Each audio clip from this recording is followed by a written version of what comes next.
Comment aider quelqu'un dans votre entourage qui est en couple avec un pervers narcissique ou qui est dans une relation toxique? Si vous regardez cette vidéo et que vous êtes intéressé par cette vidéo, peut-être vous avez quelqu'un autour de vous qui est dans une mauvaise relation, qui est vraiment dans une relation toxique et vous essayez à tout prix de la convaincre et cela ne marche pas et vous vous sentez totalement frustré. Mais cette vidéo peut-être aussi peut correspondre à quelqu'un qui est dans une relation toxique et qui ne sait pas comment s'en sortir et qui essaie de se convaincre et qui n'y arrive jamais.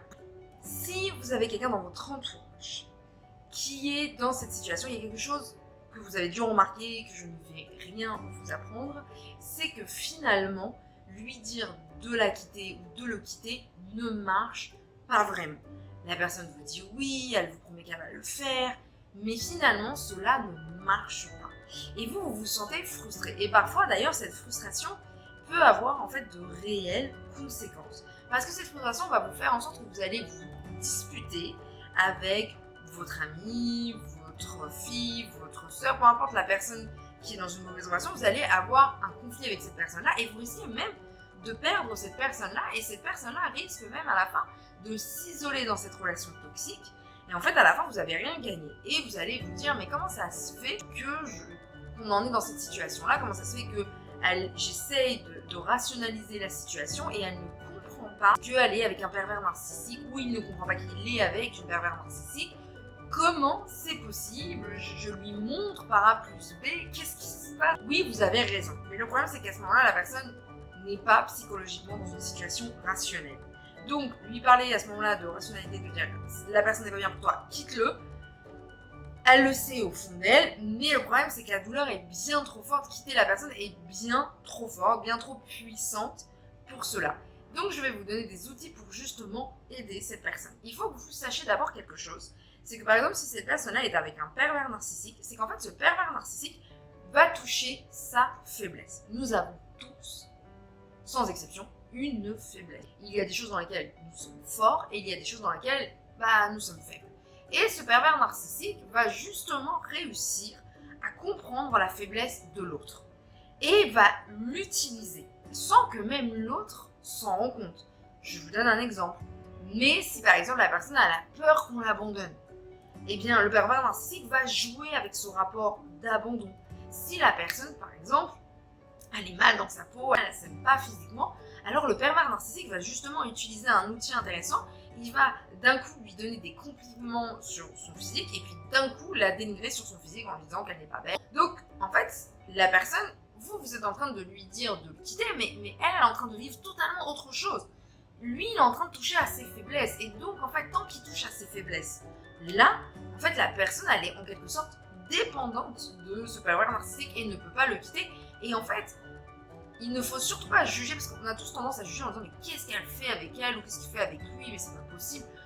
On peut tous tomber là-dedans, on a tous des faiblesses, on peut tous être piégés là-dedans et il ne faut surtout pas juger la personne qui est dedans, il faut plutôt lui apporter un soutien. Comment maintenant lui apporter un soutien? Déjà, étrangement, je vous inviterai à pas trop parler de le quitter ou de la quitter. Parce que si à la fin vous êtes tout en train de lui dire de qu'elle vous parle, de lui ou de elle, quitte-le, quitte-la, quitte-le, quitte-la, en fait la personne elle va plus trop oser en parler avec vous, discuter de ça avec vous.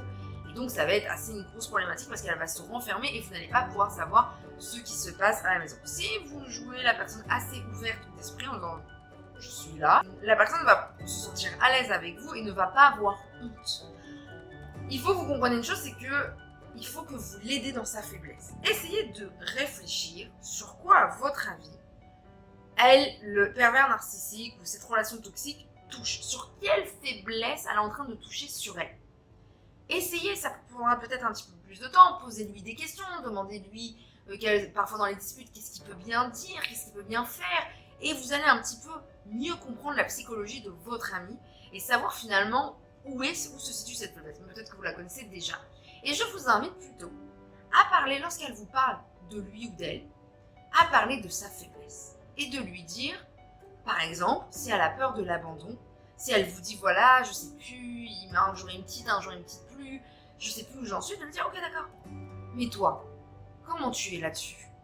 Est-ce que tu as peur qu'on t'abandonne? Vous direz évidemment, oui, c'est ça sa faiblesse, évidemment qu'elle a peur qu'on l'abandonne. Ok, pourquoi tu as peur qu'on t'abandonne? Qu'est-ce qui se passe? qu'est-ce que tu ressens lorsqu'on t'abandonne. Et elle va se dévoiler et vous allez pouvoir essayer de trouver des solutions avec elle par rapport à cet abandon. Comment elle peut renforcer cet abandon? Comment elle peut aider? Alors oui, parfois vous aurez besoin de lui dire finalement, de dire écoute, je t'invite à aller voir un thérapeute.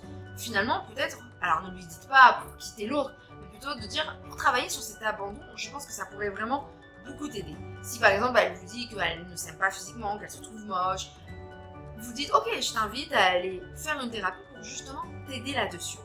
Vous comprenez? Vous parlez que de sa faiblesse à elle pour aider sa faiblesse, pour dire que ok, elle a le droit de ressentir cette faiblesse-là, on a tous des faiblesses à l'intérieur de nous, mais on peut travailler ces faiblesses-là. Rien qu'en faisant ça, vous avez des grandes chances d'aider réellement votre ami. Je sais que c'est pas facile, mais parfois il faut prendre du recul quand des gens sont dans une situation toxique dans leur vie. On a envie à tout prix d'être leur sauveur, être le héros de cette histoire, mais je vous invite plutôt à faire en sorte que ce soit eux le héros de leur histoire. Et ça va vous aider vous aussi à lâcher prise. Ça ne veut pas dire qu'il ne faut pas les aider, au contraire, il faut vraiment les aider, mais essayer de les aider d'une façon différente que peut-être on aurait automatiquement pensé à avoir comme quitte-le ou quitte-la. C'est assez important. En thérapie, vraiment, c'est ce qu'on étudie. Et c'est très important, même moi avec mes patients, quand ils sont dans une relation toxique, je les aide plutôt à avoir des outils que de quitter la personne parce que vous savez aussi c'est dangereux. Ok, ils peuvent la quitter un jour, mais de nouveau se retrouver dans une relation aussi toxique. Donc voilà, j'espère que cette vidéo vous a aidé. On se retrouve en tout cas dans une prochaine vidéo. Au revoir.